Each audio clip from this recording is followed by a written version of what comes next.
तो जैसे कि हमने लास्ट एपिसोड में देखा था कि जियान मैजिकल बिस्ट से बचते बचाते बुद्धिस्टर ट्री के पास पहुंच जाता है, जहां पर हानली और हुन क्लैन के दूसरे लोग पहले से आए होते हैं। तभी जियान की नज़र तीन पपेट पे जाता है और जियान कहता है कि तीन बांग से लेवल के पपेटों को एक एक ग्रुप संभालेगा।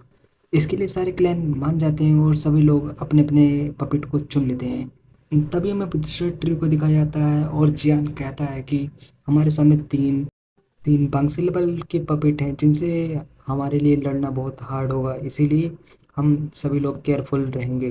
क्योंकि हम इन पे कितना भी अटैक कर लें लेकिन इनको कुछ नहीं होगा, क्योंकि इनकी पावर हमसे बहुत ज़्यादा है, इसीलिए हमें अपनी टोली का ध्यान रखना होगा और आपस में सबकी मदद करना होगा। तभी यूनिट कहती है कि सोन का आप अपना भी ध्यान रखना और सुरक्षित रहना। तभी जैन की नज़र हानली पे पड़ती है और हानली जैन को देखता है और ग्रीट करता है और खुश होते हुए कहता है कि पहले आप।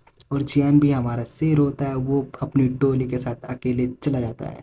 तो हानली भी कहाँ पीछे रहने वाला होता है, वो और उसके क्लैन के साथ और दूसरे क्लैन के लोग पपेटों पे हमला करने चले जाते हैं। तभी हमें दिखाया जाता है कि बुद्धिस्ट ट्री से एक ऑरा निकलता है।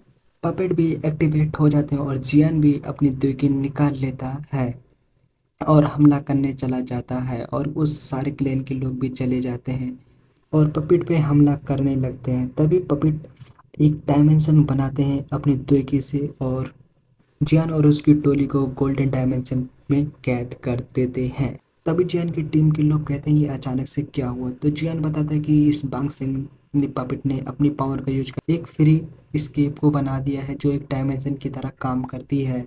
तभी हमें दिखाया जाता है कि फिनिक्स टाइप के लोग भी एक डायमेंशन में कैद होते हैं और उनका डायमेंशन ब्लैक एंड वाइट होता है और कुछ लिखे होते हैं। तभी हमें दिखाया था हुन क्लैन के लोग भी एक डायमेंशन में कैद होते हैं जो कि रेड कलर का होता है। तभी हनली को दिखाया जाता है जो कि फुल मज़े में होता है और खुश रहता है। तभी जियन की टोली को दिखाया जाता है जो कि सभी लोग केवल उस पपेट को देख रहे होते हैं। तभी तभी हम देखते हैं कि पपेट के हाथों में उसकी दिल्ली से बना हुआ एक गैजेट आ जाता है। जियान और उनकी टोली के लोग सभी लोग केयरफुल हो जाते हैं। तभी जियान फाइट करने के लिए रेडी हो जाता है और अपनी दुर्गी से एक ड्रैगन को बनाता है और पांगसिंग लेवल की उस पपेट पे हमला करने चला जाता है और कहता है कि अभी हम इस पे हमला करेंगे तभी हमें इसकी कमजोरी के बारे में पता चलेगा। अपने ड्रैगन के साथ पपेट के सामने आ जाता है, परंतु पपेट उसे देख कर डरता नहीं, एक जगह पे खड़ा रहता है और जियान के अटैक को देखने लगता है। जैसे ही जियान का अटैक पपेट के सामने टकराने वाला होता है, पपेट का गैजेट काम करता है और उसके पूरे ड्रैगन को अपने अंदर ही समा लेता है और यह देखकर जियान अचंभ हो जाता है। तभी वो अपनी दुर्गी का यूज करते हुए उसके अटैक को अपना अटैक बनाते हुए अपनी दुर्गी से एक नया ड्रैगन बनाता है और ड्रैगन को जियान के ऊपर हमला कर देता है। यह देखकर जियान शॉक हो जाता है, परंतु जियान डरता नहीं, वह अकेले ही ड्रैगन से लड़ने चला जाता है और उसके मुंह को अपने हाथों से दबा लेता है। यह सब देखकर जियान की टोली डर जाती है और परंतु जियान अपने हाथ से ड्रैगन को ब्लास्ट कर देता है। यह सब पपेट देखता है और पपेट जोश में आ जाता है और अपनी तुर्की निकाल पर तभी पपेट पे अटैक होने लगता है क्योंकि जियन की टोली ने सारे बंदे मिलकर पपेट पे अटैक करना शुरू हो जाते हैं और एक से एक बंदे उस पर अटैक करे जा रहे थे। क्विलिंग अपने तलवार से अटैक कर रही थी तो लिटिल फेरी डॉक्टर अपने पॉइजन से अटैक कर रही थी और सारे बंदे मिलकर अटैक करे जा रहे थे। तभी पपेट अपने सामने एक शील्ड बना लेता है और पर इतने सारे अटैक होने की वजह से शील्ड में ब्लास्ट हो जाता है और पर फिर भी गू क्लैन के सभी लोग अटैक पे अटैक करे जा रहे थे। जब उनका मन भर जाता है तब वही लोग रुक जाते हैं, चाहे वो हमारी क्वीन मेडुसा हो या लिटिल फेरी डॉक्टर हो या यूनर हो। तभी उन लोगों को लगता है कि हमने जंग जीत ली, परंतु वो लोग उसी ब्लास्ट के साइड पे दिखते रहते हैं जहाँ पे हमें दिखाया जाता है कि पपेट ने अपनी पावर का यूज करते हुए एक अच्छी सील बना ली थी और अपनी पावर को रिलीज करता हुआ जा ही रहा था, जिसकी पावर बहुत ज़्यादा और उसकी पावर बढ़ती आ रही थी, उसके आगे गोल्डन कलर की होगी। तभी हम देखते हैं कि हंडी के डायमेंशन में उसके साथ आई वॉरियर पपेट को कंट्रोल कर रहे होते हैं और यह सब हांडी देखकर खुश हो जा रहा था क्योंकि प्रोसेस तेजी से सही हो रहा था और हांडी खुश हो ही रहा था। तभी हांडी कहता है कि ये हमारे एक एंसेस्टर है जो कि बंग से लेवल पे है, अगर मैं इनको जिंदा कर दूं तो हमारे क्लैन के लिए बहुत अच्छा होगा। तभी कि अपने ब्लड लाइन को अवेकन करता है और अपने ब्लड को पपेट पे डाल देता है। जैसे ही ब्लड पपेट के ऊपर पड़ता है, पपेट में हलचल होने लगती है और पपेट अपनी पावर को यूज करने लगता है और उसकी आंखें ग्रीन कलर की हो जाती हैं और उसकी दुखी अचानक से बहुत तेजी से बढ़ने लगती है और वह अपनी पावर का यूज करते हुए एक टेक्निक से उन क्लैन के लोगों पे हमला कर देता है और उनके अंदर अपनी एरो को आर पार कर देता है। यह देखकर हानली डर जाता है और हानली पर भी हमला होने लगता है और हानली उन चैनों को देखता रहता है जो कि बहुत तेजी से उसके साथ आए हुए बंदों को जकड़ कर रखा था। और यह देखकर हानली भी जोश में आ जाता है और पपेट से फाइट करने के लिए चला जाता है। दोनों के बीच में युद्ध होने लगता है। यह जिंदा तो नहीं हुआ, परंतु इसने हमारे बहुत सारे सैनिकों को मार दिया है। अरे, ये तो हैवी लॉस हो गया। तभी हम देखते हैं कि सीन चेंज होता है और फिनिक्स ड्राइव पे आ जाता है जहाँ पर उनका पपेट मतलब बहुत सारे कबूतरों और जानवरों से मिलकर, शेरों से मिलकर अपनी तवी को प्रैक्टिस करते हुए उन पर हमला करे जा रहा था। तभी हम देखते हैं कि पपेट अपने हैंडसेट को चेंज करता है और ब्रश निकालता है, जिस ब्रश में से एक हमें बहुत सारे टाइगर दिखाई देते हैं जो कि फिनिक्स टाइप के लोगों पे अटैक करने वाला होता है। तभी फिनिक्स टाइप के लोग अपने बचाव के लिए एक सुरक्षा शील्ड को बना लेते हैं, परंतु टाइगर रुकता नहीं और उनकी शील्ड पे वॉर करे जाता है, जिससे उसकी शील्ड में दरार आने लगती है और टाइगर रुकते नहीं है, उसकी शील्ड पे अटैक करे जाते हैं जिससे फिनिक्स टाइप के लोगों की हालत खराब नहीं लगती है। और तभी हम देखते हैं पपिट अपनी हैंड स्किल को चेंज करता है और एक बहुत तगड़ा सा अटैक चार्ज करता है जो कि जाके सीधे उसके बेल में, यानी कि जो उसका सुरक्षा कवच था उसमें टकराता है और सील ब्लास्ट कर जाती है और फिनिक्स ट्राइब के लोग दूर जाके खड़े होते हैं, परंतु इस अटैक की वजह से उनकी हालत खराब जाती है और फिनिक्स ट्राइब के लोग भी जोश में आ जाते हैं लड़ाई करने के लिए। तभी हम देखते हैं जियान के डायमेंशन के पपेट को जो कि अपनी पावर के साथ जियान की टोली पर अटैक करने के लिए आ जाता है। तभी जियान अपनी पावर को यूज करता है और हेवनली फ्लेम के जरिए देखता है कि पपेट के चारों तरफ एक बहुत सारे थ्रेड लगे होते हैं जो कि बुद्धिस्ट ट्री से कनेक्टेड होते हैं। जियान सोचता है कि अगर हम इन सारे थ्रेडों को तोड़ देंगे तो शायद हम इस पपेट को हरा सकते हैं और यहाँ से बाहर निकल सकते हैं। जैन कहता है कि सबसे पहले इसके थ्रेड पे अटैक करो। यह सब देखकर पपेट भी एक्टिवेट हो जाता है और अपनी हैंड साइड को चेंज करते हुए एक बहुत बड़ी सी शील्ड बना लेता है और उस शील्ड में से उसकी पावर को चारों तरफ फैला देता है। उसकी शील्ड बहुत ज़्यादा बड़ी होती है जिसमें से बहुत सारे अटैक को जैन की टोली पे करने लगता है। जैन कहता है कि इस अटैक से बचो और इस पे हमला करो, परंतु सभी लोग केयरफुल रहना। और जियान अपनी अपनी हैवी रोलर स्वॉर्ड को निकाल कर अटैकों पर हमला करने लगता है और अपनी तरीके से एक अटैक को बनाता है जो कि उस अटैक पर जाके कर देता है और अटैक को ब्लास्ट करते हुए जियान सीधे उस पपेट पे हमला करने चला जाता है, परंतु पपेट अपने सामने शील्ड बना लेता है और जियान को पीछे फेंक देता है। यह देखकर जियान अपनी द्विग का यूज करते हुए पपेट पे दोबारा से हमला करता है और हमले हमले सीधे जाके उसके थ्रेड को जलाने लगते हैं। तभी जून क्लैन के लोग आकर पपेट पे हमला करने लगते हैं और बहुत सारे अटैक पपेट पे करने लगते हैं, परंतु पपेट की पावर ज़्यादा होने की वजह से पपेट अपने रिफ्लेक्शन को दिखाता है और उन अटैकों से बचने लगता है। तभी हम जैन को देखते हैं जो कि पपेट पे हमला करने आता है, परंतु पपेट भी तेज होता है, वो अपनी एक नई दाव की स्किल को प्रैक्टिस करने लगता है। तभी हम क्वीन मेडिसा को देखते हैं जो कि वो भी पपेट पे हमला करने जाती है और जियान भी उसका साथ देता है। तभी जूनियर भी अपनी पावर का यूज करते हुए पपेट पे हमला करने चली जाती है और अपनी हेवनली फ्लेम को निकाल कर पपेट पे हमला कर देती है। पपेट को अटैक लगता नहीं है परंतु उसकी थ्रेड में लगता है जिसकी वजह से कुछ थ्रेडें टूट जाती हैं और उसका फ़ायदा उठाकर उसके साथ आए उसके क्लैन के मेंबर पर अटैक कर देते हैं पपेट पर और चियान भी अपनी हेवी ड्यूटी स्वॉर्ड को निकाल कर पपेट पे हमला करने जाता है अपनी लाइट की स्पीड से। तभी वह ध्यान देता है कि बुद्धिस्ट ट्री दोबारा से पपेट को कंट्रोल कर रहा है और चियान अपनी पावर से पपेट पे अटैक करने वाला होता है। तभी हम देखते हैं कि उसकी पावर, पपेट की पावर दोबारा से बढ़ जाती है और वह अपनी पावर को रिलीज करता है जिसकी वजह से जैन अटैक को कर देता है, परंतु पपेट को इस अटैक से कोई फर्क ही नहीं पड़ता और वह अपनी बढ़ी हुई पावर से अपनी द्विग को रिलीज कर देता है जिसकी वजह से जियान पीछे खिसकता चला जाता है और जियान के साथ आए उसके दोस्त भी पीछे खिसकते हुए चले जाते हैं। और तभी हम देखते हैं कि पपेट अपनी पावर का यूज करते हुए अपने हेडसेट को चेंज करते हुए एक एक दाव की स्किल को परफॉर्म करता है और उस दाव की स्किल का प्रभाव नीचे तक पड़ता है। तभी हम देखते हैं कि उस दाव की स्किल एक बॉम्ब होल का रूप ले लेती है और उसकी सक्षम फोर्स जियान की पूरी टोली को अपनी ओर खींचने लगती है। अब इसी के साथ एक उनकी टीम का मेंबर उस बॉम्ब होल में चला जाता है। तभी जियान सोचता है कि अब मुझे भी लगता है अपने जलवे दिखाना पड़ेगा और वह अपनी गोल्डन लाइन में कन्वर्ट होकर नीचे चले जाता है और परफॉर्म करता है अपनी किंग कॉन्ग ग्लास बॉडी। तभी हम उसकी किंग कॉन्ग ग्लास बॉडी को देखते हैं जो कि बहुत ही तगड़ी लग रही थी और उसकी पावर बढ़ी हुई लग रही थी।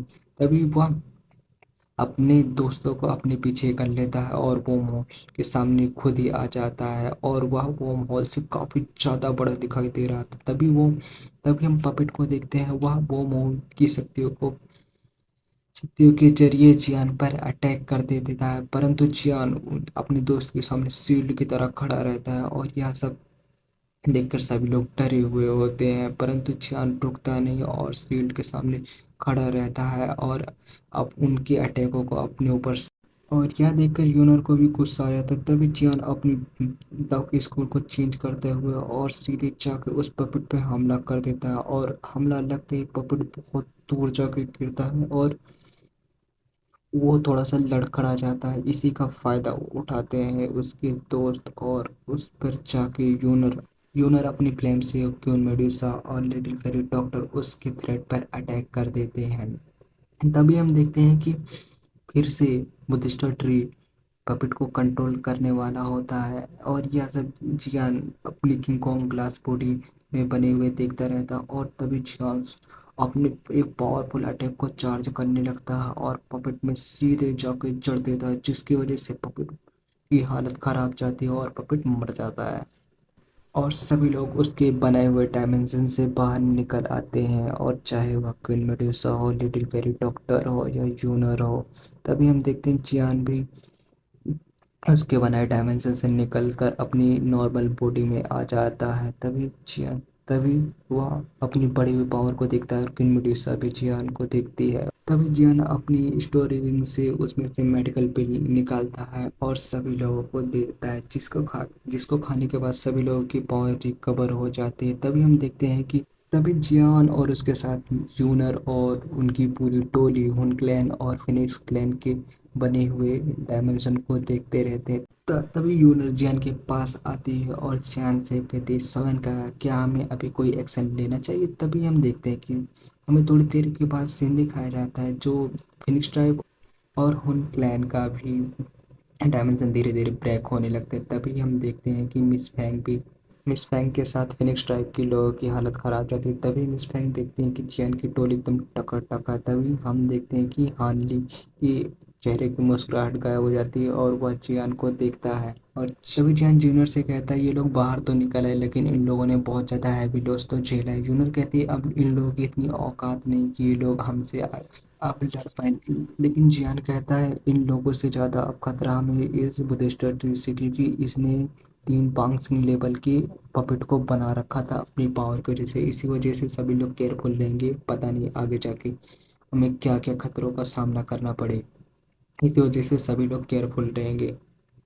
इसीलिए मैं अभी एक सजेशन देना चाहता हूँ, जो लोग दाउ जोन के 6 लेवल के नीचे हैं वो लोग बुद्धिस्ट ट्री के अंदर अंदर ना करें, पता नहीं कौन से खतरों का सामना करना पड़ेगा। तभी नालाना कहते हैं मास्टर आप जाइए और यह सब फ्लॉरसेट की मास्टर भी मान जाते हैं। तभी हम देखते हैं कि यूनियन भी उन लोगों को अपना ध्यान रखने के लिए कहती है। तभी हम देखते हैं कि तभी यूनियन कहते हैं कि बाकी कमांडर और उनके दोस्त यहीं पे रुके और उनके लिए लोग मान जाते हैं। तभी हम जियान को देखते हैं, वो अब जाने के लिए रेडी रहता है और उसके साथ उसकी सुंदरियाँ भी जाने के लिए तैयार रहती हैं और फर्स्ट कमांडर भी जाने के लिए तैयार रहता है और तभी वो लोग बुद्धिस्ट के पास जाते हैं और तभी हानली को दिखाया जाता है और हानली भी तैयार हो जाता है बुद्धिस्ट के अंदर जाने के लिए और क्वीन मेडुसा और फर्स्ट कमांडर भी तैयार हो जाते हैं जाने के लिए और यूनर भी तैयार हो जाती है बुद्धिस्ट को अंदर जाने के लिए। तभी जियान को देखते हैं जो कि अचानक से टेलीपोर्ट हो जाता है कहीं पर और देखते देखते उसके दोस्त और उन क्लैन के लोग भी टेलीपोर्ट हो जाते हैं।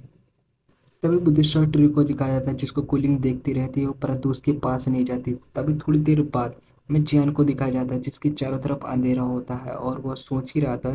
तभी उसके सामने बने घर पर एक मेटेरॉइड आके गिरता है और जियान देखता है कि वह एक सिटी में खड़ा हुआ है और ऊपर से बहुत सारे मेटेरॉइड आके सीढ़ी में गिर रहे हैं। और यह नज़ारा देखकर जियान थोड़ा सा हैरान हो जाता है और सोचने लगता है यह सब क्या हो रहा है। तभी हमें दिखाया जाता है हुन क्लैन के एक बहुत पावरफुल मॉन्स्टर को और एक सिटी में जहाँ पे जाओ क्लैन के मेंबरों को एक हुन क्लैन के लोग अपनी ब्लेडी चैनों से बहुत बेरहमी से मारे थे। जो ये सब देख कर जियान के सर में बहुत तेजी से दर्द होने लगता है और उसका सर चकराने लगता है। तभी उसके मास्टर को दिखाया जाता है जो कि ब्लेडी चैन उनके अंदर आर पार हो जाती है। यह सब देखकर चैन चिल्लाने लगता है और उनकी तरफ भागने लगता है। तभी हम देखते हैं उसके चारों तरफ हुन क्लैन के लोग आके खड़े होते हैं और उनके बीच में उनका लीडर खड़ा होता है।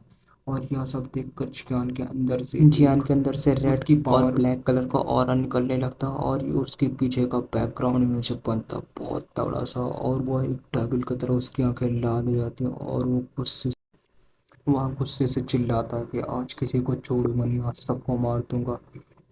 और वह उनके सामने आगे चलने लगता है और अपने एक पंच को बनाता है और एक उन क्लैन के बंदे के अंदर सीधे आर पार कर देता है जिसकी वजह से वह सीधे ब्लास्ट हो जाता है। और ऐसे करते करते करते करते वह सब में मुंह से लात चढ़े जा रहा था। तभी से उसको सारे लोग पकड़ लेते पर उसकी दिल की वजह से सारे लोग और उसके सामने जो भी आ रहा था वो अपनी देवी का यूज करते हुए उनको ब्लास्ट करे जा रहा था। जो उसके पास आ रहा था वो सीधा ब्लास्ट हो जा रहा था। और जॉन चिल्ला रहा था कि आ जाओ सारे लोग, आ जाओ सारे लोग। तभी चारों चारों तरफ से हुन क्लैन के लोगों की डेड बॉडी नीचे गिरने लगती है और जॉन चिल्लाने लगता है और तेज से चिल्लाया जा रहा था आ जाओ सारे लोग, आ जाओ सारे लोग। और वह एक डेविल की तरह बन चुका था। और फिर वह सोचता है कि कैसे उसके परिवार वाले को और उसके मास्टर को उसके भाई को हुन क्लैन वाले को बहुत तड़पाया। तभी हम देखते हैं कि डिस्टर ट्री की थ्रेड जियान को भी अपने परंतु वह उनके कंट्रोल में नहीं आ रहा था और उसके पास जो भी हुन क्लैन का बंदा आ रहा था जियान उसको पकड़ कर सिर्फ मारे जा रहा था। वो बहुत गंदे तरीके से उसकी बॉडी को ब्लास्ट कर देता है। उसके सामने जो भी आता है बस एक ही बार में मरता जाता है और जार उनकी बॉडी को सीधे ब्लास्ट करके दूर दूर फेंकता रहता है और उसका ऑरा चारों तरफ फैल जाता है और वो एक टेबल की तरह लगने लगता है। तभी हम देखते हैं कि एक उन क्लैन का बंदा भागने लगता है परंतु तभी बुधिस्टो सीड निकलता है और चियान अचानक से नीचे गिर जाता है और उसकी चारों तरफ जो उन क्लैन की इमेजिनेशन होती है वो भी धीरे धीरे गायब होने लगती है। और बुधिस्टर शीट की पावर चारों तरफ फैलने लगती है जिसकी वजह से जो हुन क्लैन की इमेजिनेशन थी धीरे धीरे चारों तरफ से हटने लगती है और हुन क्लैन के जो लोग मरे हुए होते हैं उनकी बॉडी डिस्ट्रॉय होने लगती है और चारों तरफ से।